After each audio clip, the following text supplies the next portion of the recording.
Assalamualaikum warahmatullahi wabarakatuh.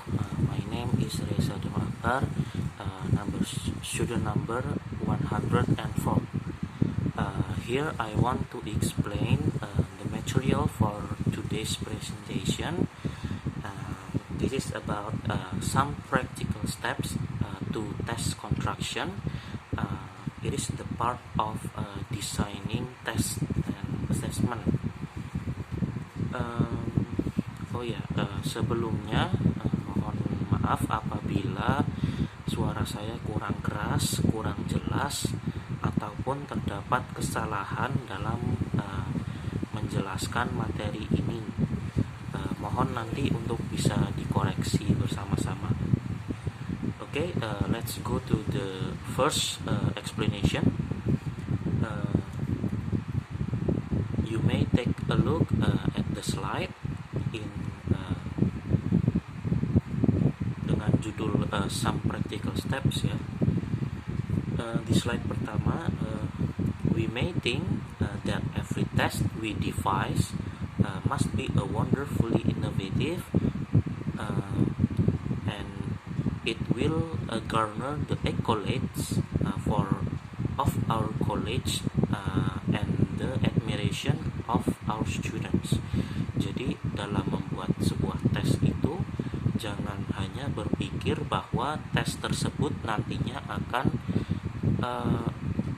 hanya sekedar mengumpulkan nilai dari siswa kita nantinya. Jadi perlu diperhatikan bahwa first, new and innovative testing formats take a lot of effort to design and a long time to refine through trial and error. Jadi dalam membuat sebuah tes yang baru dan inovatif ya, ini konteksnya membuat soal tes yang baru, bukan tes yang sudah ada ya. Itu kita dalam membuatnya itu membutuhkan usaha yang cukup banyak untuk mendesain sebuah format tes yang belum ada dari sebelumnya gitu ya. Dan juga akan memakan waktu yang cukup lama dalam menguji soal tes tersebut, karena soal tes yang dibuat baru itu kan harus diuji dulu ya sebelum diberikan ke siswa. Maka melalui trial and error itu diuji, dan ini akan membutuhkan waktu yang cukup lama.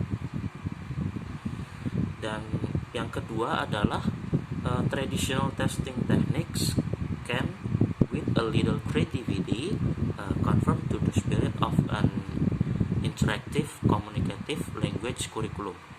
Jadi yang kedua ini selain membuat tes yang dengan format baru dan inovatif, itu kita juga bisa menggunakan format tes yang tradisional yang sudah ada sebelumnya, namun dikreasikan dengan hal yang baru, jadi terlihat berbeda dari yang lama ya. Yang tentunya dalam kita mengkreasikan tes yang dengan format tes yang lama, yang tradisional, itu juga kita harus menyesuaikan dengan kurikulum bahasa yang sudah ada, yang sudah ditetapkan, yaitu ya kurikulum bahasa yang komunikatif dan interaktif.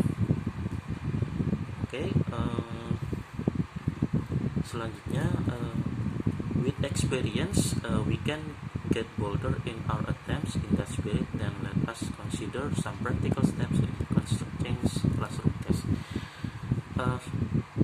Dalam membuat tes ini kan untuk guru baru nantinya kan akan semakin terbiasa dalam membuat sebuah soal tes, maka diperlukan some practical steps dalam membuat soal tersebut.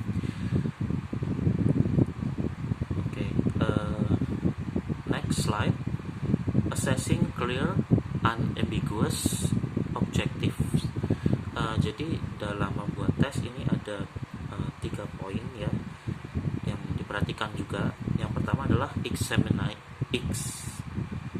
examining of the objectives for the unit we are testing. it's important to know what will be achieved from the test we are creating. Jadi kita tentukan dulu tujuannya sebelum membagikan tes, sebelum membentuk tes itu, agar kita tahu tujuan yang ingin kita capai dari tes tersebut itu apa. We need to know as specifically as possible what it is we want to test. The next is remember that every curriculum should have appropriately framed accessible objectives. Jadi harus diingat juga bahwa setiap kurikulum itu pastinya harus punya yang namanya frame accessible objectives atau tujuan yang sudah terbingkai atau ditetapkan ya. Pastinya setiap kurikulum itu harus ada. Yang itu juga berdasarkan dari performance by students ya. Berdasarkan apa yang dilakukan siswa di kelas, situasi pembelajaran di kelas. Then if we are lucky, someone will have already stated those objectives clearly in performance terms. But if we are not, we may have to go back through a unit and formulate them ourselves.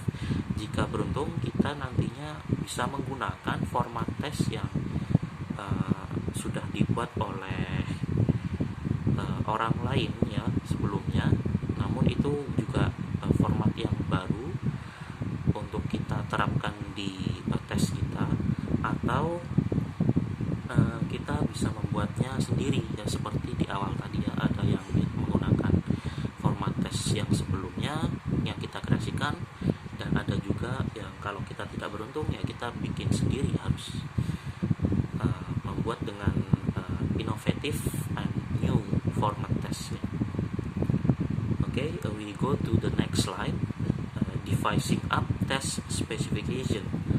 Nah, ini ada 3 poin. Yang pertama, a broad outline of the test, lalu ada what skills we will test, and then what items will look like. Jadi dalam membuat tes juga harus ada yang namanya satu outline. Outline itu mungkin semacam ini, semacam form ya, maksudnya bentuk dari tesnya itu ya, outline, tampilan mungkin ya, mohon dikoreksi kalau salah. Lalu yang kedua ada skill yang ingin kita ujikan, itu apa saja. Lalu ada itemnya. Item di sini maksudnya dalam satu tes itu ada berapa item. Misalnya kita mau buat tes multiple choice dan essay, itu itemnya berarti multiple choice, item essay itu itemnya.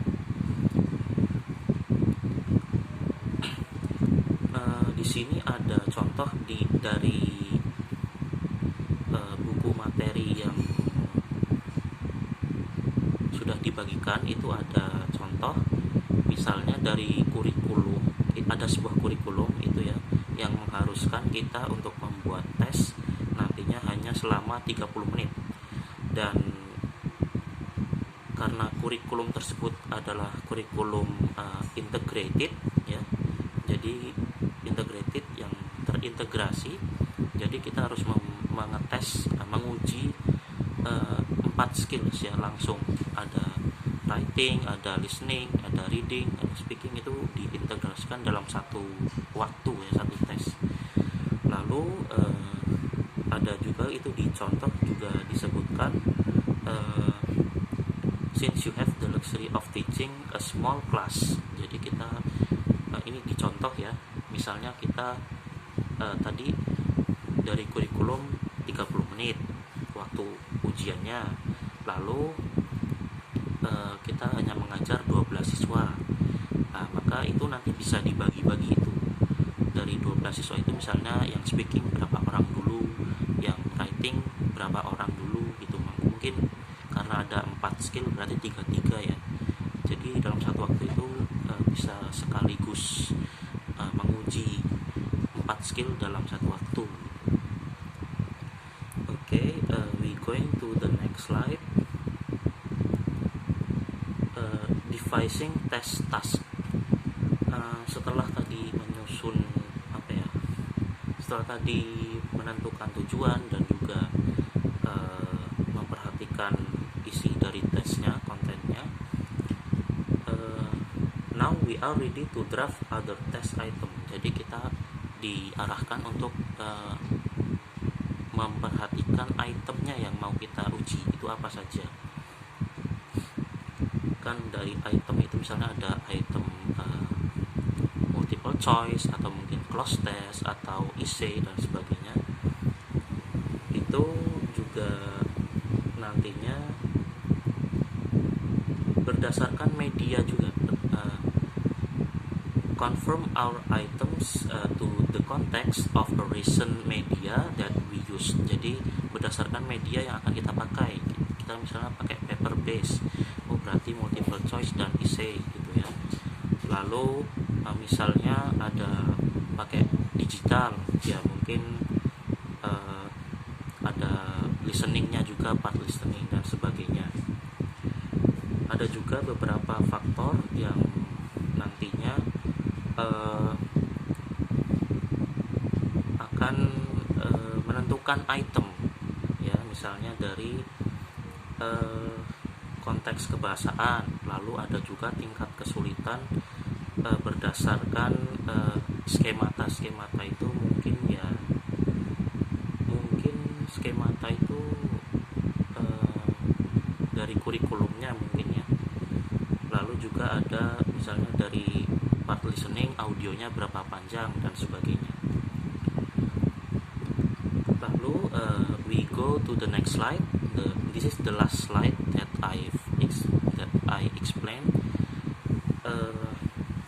Slide terakhir ini, in revising our draft, we will want to ask ourselves some important questions. Ada 8 pertanyaan di situ. Yang pertama, are the directions to each section absolutely clear? Apakah perintah dalam tesnya itu jelas? Misalnya disuruh pilihan ganda untuk melingkari pilihan yang benar atau menyilang dan sebagainya.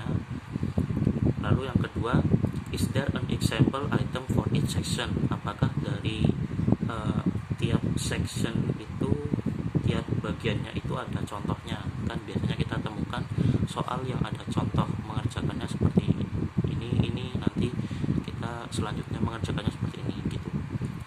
Lalu does each item measure a specified objective? Apakah setiap itemnya itu dapat mengukur tujuan, objektif dari yang kita ingin capai gitu ya, dari sebuah tes itu. Lalu is each item state in clear in simple language or no? Jadi apakah tes yang kita buat itu bahasanya sudah dalam bentuk yang simple atau yang kompleks gitu ya, supaya pernyataan dari soal-soal itu bisa dipahami siswa atau belum gitu. Lalu ada does each multiple choice item have appropriate distractors dan sebagainya. Terus ada is the difficulty of each item appropriate for our students? Is the language of each item sufficiently authentic? Apakah bahasanya sudah authentic, asli? Atau yang terakhir itu, do the sum of the items and the test as a whole adequately reflect the learning objectives? Apakah keseluruhan item tes itu